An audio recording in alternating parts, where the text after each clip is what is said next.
Hello friends, नमस्कार। मैं हूं नीरज राय और स्वागत है आपका फार्मा हर्ट्स में। दोस्तों, आज के वीडियो में हम बात करने वाले हैं हॉस्पिटल एंड क्लिनिकल फार्मेसी के एक 2020 के क्वेश्चन पेपर के बारे में। ये भी डी फार्मा का सेकेंड ईयर का टॉपिक है और सब्जेक्ट है। तो इसमें देखिएगा, जो क्वेश्चन पूछा जाता है वो दो सेक्शन में पूछा जाता है, जैसे हॉस्पिटल और क्लिनिकल फार्मेसी। हॉस्पिटल फार्मेसी अलग, क्लिनिकल फार्मेसी अलग। तो सेक्शन एक में से अगर आप ऊपर पढ़ोगे तो आपको पता लगेगा कि सेक्शन एक में से आपको करना है 3 क्वेश्चन, सेक्शन बी में से आपको करना है 2 क्वेश्चन। ठीक है, तो चलिए देखते हैं कौन कौन से क्वेश्चन हैं। सबसे पहला क्वेश्चन है सेक्शन ए का कि write about the organisation of hospital unit इन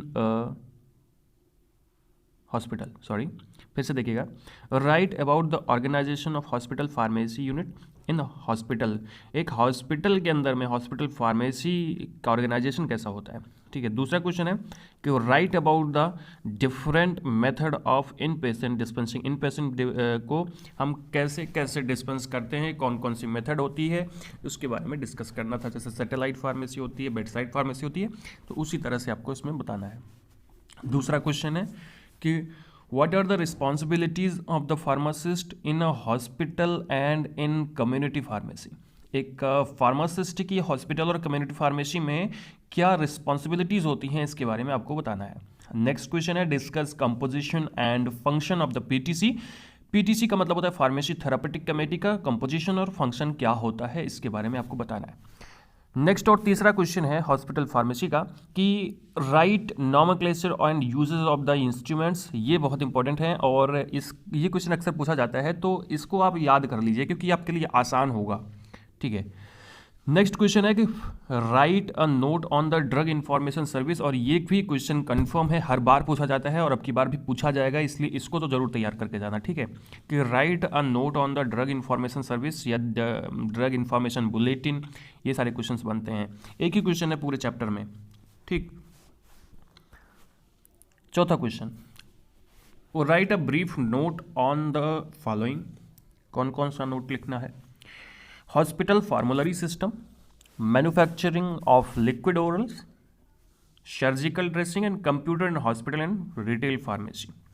ठीक है, तो इसके बारे में नोट्स लिखना था। तो ये सारे क्वेश्चंस हो गए। 4 क्वेश्चन जो कि आपके हॉस्पिटल फार्मेसी से थे। अब देखते हैं सेक्शन बी में से कि जो 3 क्वेश्चन हैं क्लिनिकल फार्मेसी की, वो क्या है। क्लिनिकल फार्मेसी मेरे को थोड़ी सी ईजी लगती है, मुझे, मेरा पर्सनल मानना है। ठीक है, पहला क्वेश्चन है कि discuss pathophysiology of the following disease. कौन कौन से डिजीज की पैथोफिजियोलॉजी। पैथोफिजियोलॉजी का मतलब ये कैसे कैसे होता है, जिसमें ट्यूबरकुलोसिस, एपिलेप्सी और डायबिटीज़ के बारे में आपको लिखना था। नेक्स्ट क्वेश्चन है कि answer any 2 of the following. कौन कौन सा है, इसमें से आपको 2 के आंसर देने हैं। पहला है definition and scope of the clinical pharmacy. इस क्लिनिकल फार्मेसी की डेफिनेशन क्या होती है, स्कोप क्या होता है। दूसरा mechanism of the drug interaction. Drug interaction क्या होता है, उसका मैकेनिज्म ऑफ एक्शन क्या होता है। एक्चुअली मैकेनिज्म उसकी क्या होती है, एक्शन नहीं। ठीक है, ड्रग इंट्रैक्शन का मतलब होता है कि जब 2 ड्रग हम साथ में देते हैं तो दोनों एक दूसरे से रिएक्ट कर जाती हैं, मतलब एक दूसरे के ऊपर दोनों प्रभाव डालती हैं। इसी को हम बोलते हैं ड्रग इंट्रैक्शन। ठीक है, अगला है एडीआर। एडीआर को बोलते हैं एडवर्स ड्रग रिएक्शन। वो क्या होता है, उसके बारे में आपको लिखना है।